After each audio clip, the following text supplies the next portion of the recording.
నమస్తే అండి. కేఎస్బిఎస్ క్రియేషన్స్కి స్వాగతం. ఈరోజు నేను చూపించబోయే రెసిపీ వచ్చేసి జొన్న పిండితో మురుకులండి. చాలా రుచిగా ఉంటాయండి, చాలా క్రిస్పీగా కూడా వస్తాయి. ఒకసారి ఈ విధంగా చేసుకొని చూడండి.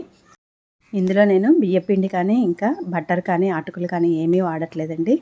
అయినా చాలా క్రిస్పీగా వస్తాయి, చాలా రుచిగా ఉంటాయి. ఈ ప్రిపరేషన్ చూద్దాము. ముందుగా దీనికోసం స్టవ్ మీద నీళ్ళు పెట్టుకొని కాచుకోవాలి. వేడి నీళ్ళతోనే ఈ పిండిని కలుపుకోవాలండి. తర్వాత కలుపుకోవడానికి వీలుగా ఉండే ఒక వెడల్పుగా ఉన్న బేసిన్ని తీసుకుని దాంట్లోకి 2 కప్పుల వరకు జొన్న పిండిని తీసుకోవాలి. అలాగే ఒక అరకప్పు వరకు పుట్నాలను తీసుకోవాలి. మెత్తగా మిక్సీ పట్టుకోవాలి. ఇలా మిక్సీ పట్టుకున్న పిండిని ఇందాక తీసుకున్న జొన్న పిండిలోకి జల్లించుకోవాలి. పుట్నాల పప్పుని మెత్తగా పట్టుకున్నారనుకో మిక్సీ డైరెక్ట్గా కలిపేసుకోవచ్చండి. ఒకవేళ ఏదైనా నూకలాగా ఉంటుందనేసి నేను జల్లించాను. ఇలా జల్లించుకున్న తర్వాత దీంట్లోకి రుచికి తగినంతగా ఉప్పు వేసుకోవాలి. తర్వాత ఒక చెంచా వరకు వాముని ఇలా నలిపి వేసుకోవాలి. ఇప్పుడు ఇందులోనే కొద్దిగా పసుపు కలర్ కోసం అండి. తర్వాత ఒక 2-3 గుప్పెల వరకు నువ్వులను వేసుకుంటున్నాను. నువ్వులు వేసుకుంటే ఈ జొన్నపిండి మురుకుల్లోకి రుచి చాలా బాగుంటుందండి. ఒక 2-3 గుప్పెలు పచ్చి నువ్వులే వేసుకుంటున్నాను. అలాగే వేయించి పొడి చేసుకున్న కొంచెం ధనియాల పొడి, కొంచెం జీరా పొడి వేసుకోవాలి. ఈ 2 వేసుకుంటే ఈ మురుకులకి మరింత టేస్ట్ వస్తుందండి. ఒకవేళ ధనియాల పొడి, జీరా పొడి అందుబాటులో లేకపోతే పుట్నాల పప్పు మిక్సీ పట్టుకున్నప్పుడే అందులోనే వేసి పట్టుకోవచ్చు. ఒకసారి ఇవన్నీ కూడా పిండిలో కలిసేలాగా బాగా కలుపుకోవాలి. తర్వాత మనం కాచుకున్న వేడి నీళ్ళను కొద్ది కొద్దిగా పోసుకుంటూ కలుపుకోవాలి. వేడి నీళ్ళు పోసుకున్నాం కాబట్టి ముందు ఒకసారి గరిటెతో కలుపుకోవాలి. ఒకసారి ఈ విధంగా పిండికి వేడి నీళ్ళు పట్టించాక మళ్ళీ కొన్ని పోసుకొని మళ్ళీ కలుపుకోవాలండి.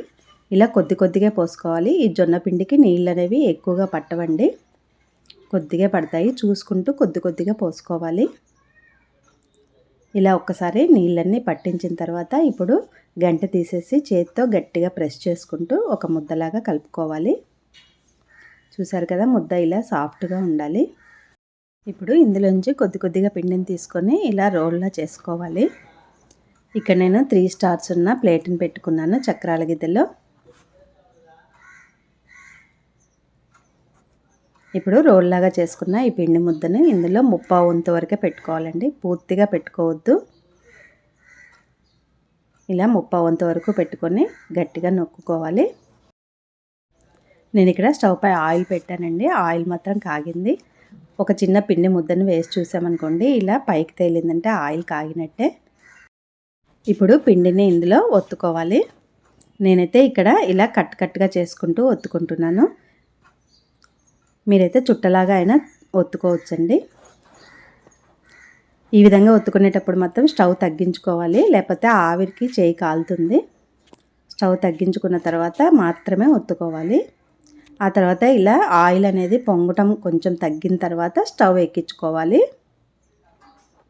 స్టవ్ని మీడియం ఫ్లేమ్లో పెట్టి మాత్రమే ఇవి కాల్చుకోవాలండి. అప్పుడే లోపల దాకా వేగుతాయి, లేకపోతే లోపల పచ్చిగా ఉండిపోతాయి. ఇలా రెండో వైపుకు కూడా తిప్పుకోవాలి. ఒకవైపు గట్టిగా అయిన తర్వాత మాత్రమే రెండో వైపు తిప్పుకోవాలి. రెండు వైపులా మంచి కలర్ వచ్చిన తర్వాత తీసేసుకోవడమే. ఇవి ఈ కలర్ వస్తే సరిపోతుందండి, మరీ ఎక్కువ వచ్చాయంటే మాడిపోయి చేతి వచ్చేస్తుంది.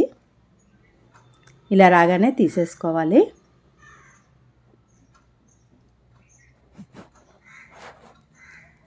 ఇప్పుడు రెండోసారి నేను ఇక్కడ చుట్టలాగా చుట్టుకుంటున్నాను.